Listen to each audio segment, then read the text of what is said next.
During the 1980s, children in Britain began to tell police and social workers of horrific rituals. They described satanic ceremonies in which they said they were sexually abused. The so-called satanic panic wrecked families.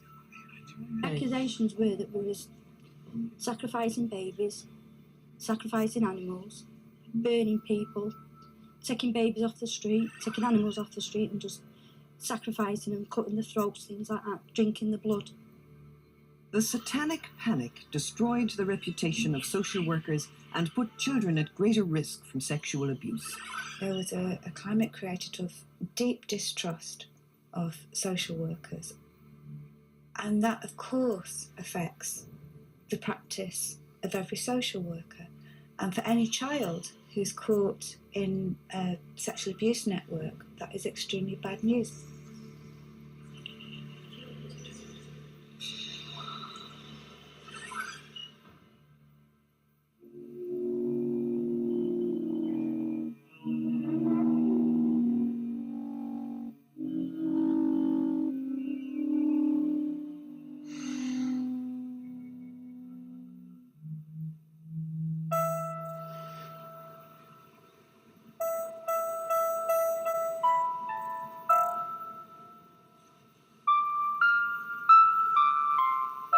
After the Cleveland affair, many British parents feared that to touch or cuddle their child could be seen as incestuous.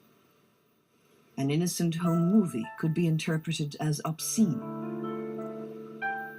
Surely child sexual abuse could not be as widespread as some experts claimed.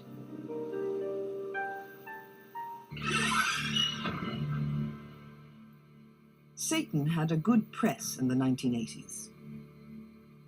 Stories of his influence were standard fodder for those who read the popular newspapers. Britain was fascinated by the quasi-occult. How we loved the devil, but how we underestimated his chaotic power.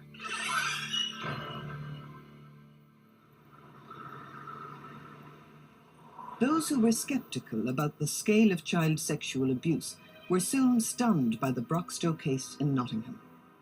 Detective Superintendent Peter Coles led the investigation. I became involved around about Christmas '87 and set up a team to look at some of the disclosures that the children were making about pretty horrific sexual abuse that they suffered at the hands of the extended family. The children told us stories of horrific sexual abuse, of rape, buggery, indecent assault, and physical assault, and some terrible neglect. I think it was 24 children involved. We in fact arrested, I think it was 11 people, if I remember rightly. Searched the houses, etc., bailed them, and then about a fortnight later we actually charged 9 of them with all sorts of offences of child abuse. They subsequently went to court and got convicted and all went to prison. Mr. Speaker, this was a particularly bad case of child abuse reported in the newspapers this morning. When one of the judges heard it, he did acknowledge the excellent way in which the Nottingham Social Services Department handled this difficult case, and I'm very glad to follow that. After the children were taken into care, something strange happened. Their foster parents had been asked by the social workers to keep diaries of any further disclosures the children might make.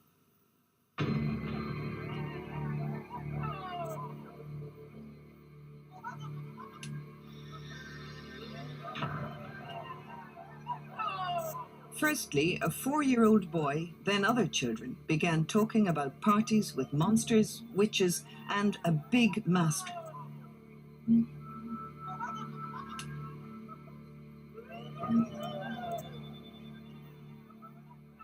They started telling stories about themselves and other members of the family having been taken to various big houses where they had been abused in what in those days was described as a satanic fashion, and they talked of the devil. I think they referred to it as the master and things like that.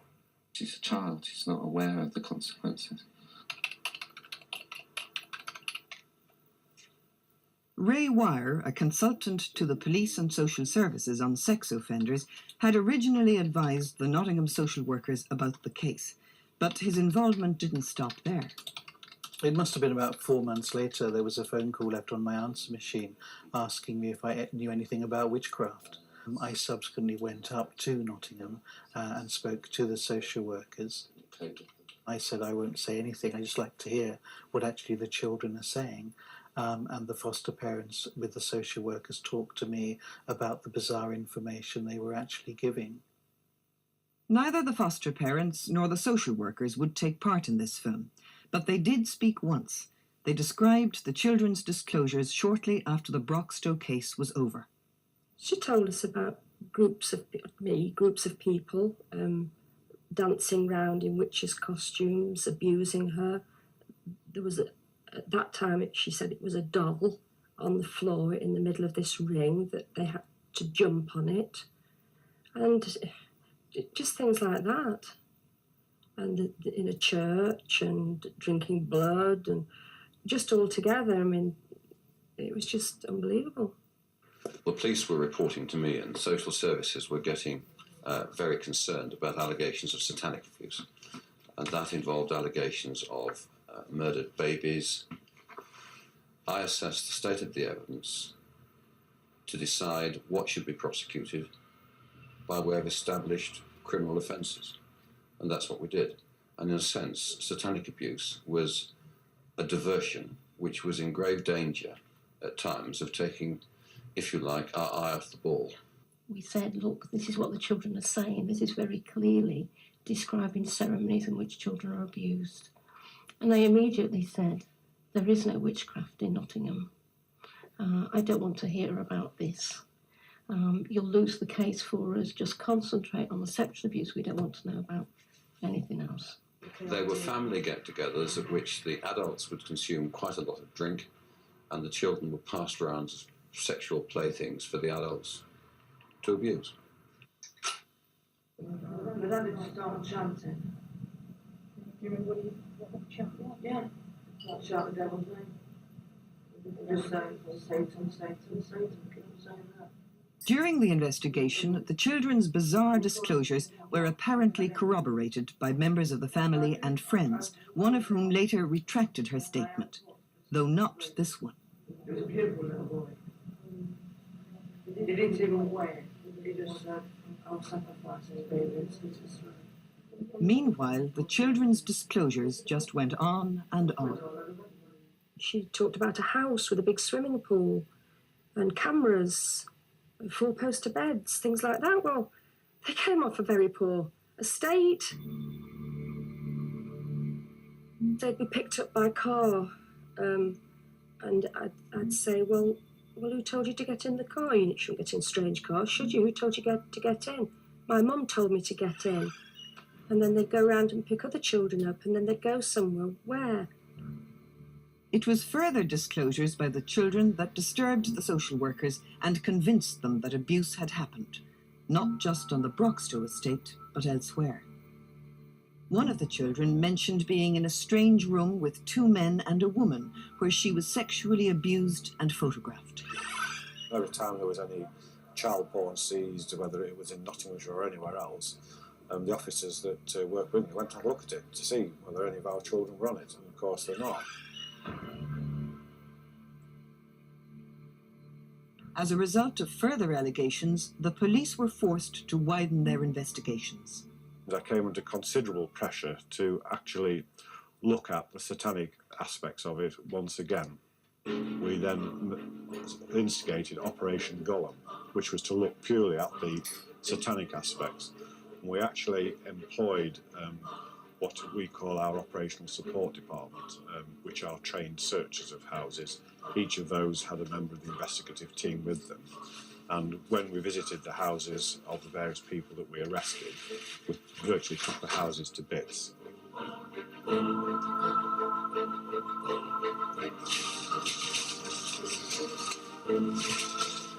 The houses of the families had already been searched during the first investigation. Now the police retraced some of their steps, looking for evidence of satanic ritual. By the time of Gollum, we were not just looking at Satanism. It involved human sacrifices and things like that. So we were obviously, then you're talking about murders. If you think of the notion of persons burying bodies in the gardens, having a sheep in the garden, which they then sacrifice, the houses are very close together. It would be very, very difficult to do either of those. If you sacrifice a sheep, there's an awful lot of blood for a start. If you burn a sheep, which this was simply stuck on a bonfire in the back garden of this alleged house, it doesn't work like that. You know, anybody who's been to a barbecue will know how long it takes to roast a sheep and then you eat it. It doesn't just sort of disappear. Now the search widened to the whole of Nottingham, to local landmarks like Woollerton Hall, where abuse was alleged to have taken place. So this had actually taken part in a four-poster bed in Woollerton Hall itself, and we made inquiries of the staff. Nobody had ever reported finding anything or seeing anything.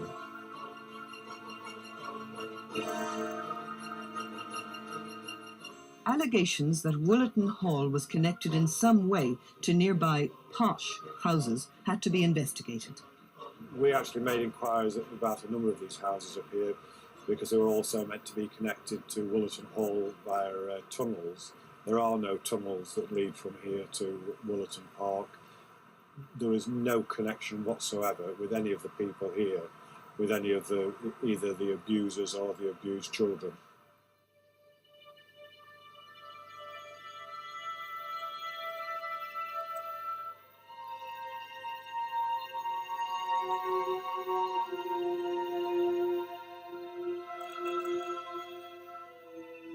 One of the last stops in this epic search was at a Nottingham cemetery, or rather, beneath it. Police officers now plumbed the depths for evidence of satanic ritual.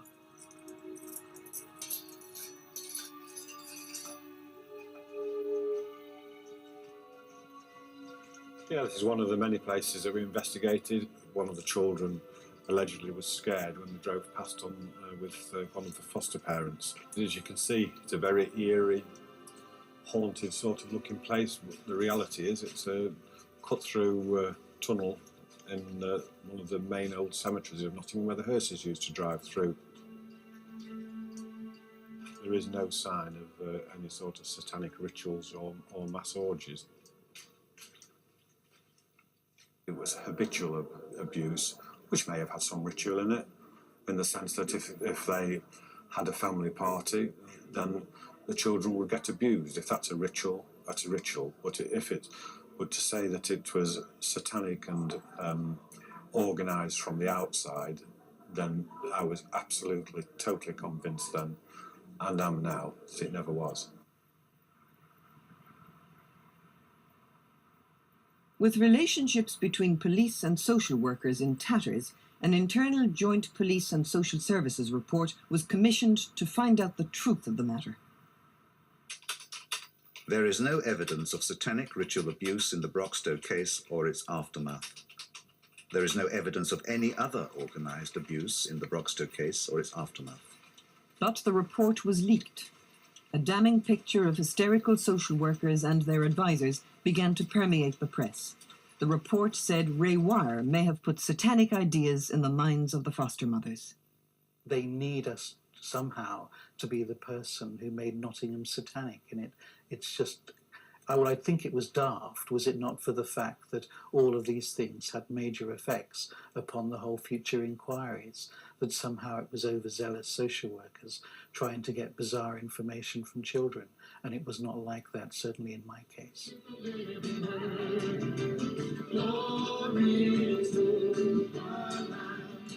At the time of the Satanic Panic, the Christian fundamentalist evangelical movement was beginning to present a new profile. Their belief that satanic covens were widespread did little to bring calm. At child protection meetings up and down the country, their leaders spread the message. But they weren't the only ones who were convinced that covens existed along with the sacrifice of babies and the degradation of children. As Operation Gollum wound down, the National Society for the Prevention of Cruelty to Children circulated this document to child protection teams. It was a list of what to look out for in a case of suspected satanic ritual abuse, so-called satanic indicators. From the experiences of team members within the NSPCC, child protection workers, and from information obtained from other parts of the country, there is strong evidence to suggest that ritualistic satanic abuse of children, including the murder of infants and babies, does exist. Today, the NSPCC describes the document as a discussion report to promote debate within the organisation. But such reports undoubtedly brought credibility to Satan's role. And he was about to make another dramatic appearance in Rochdale.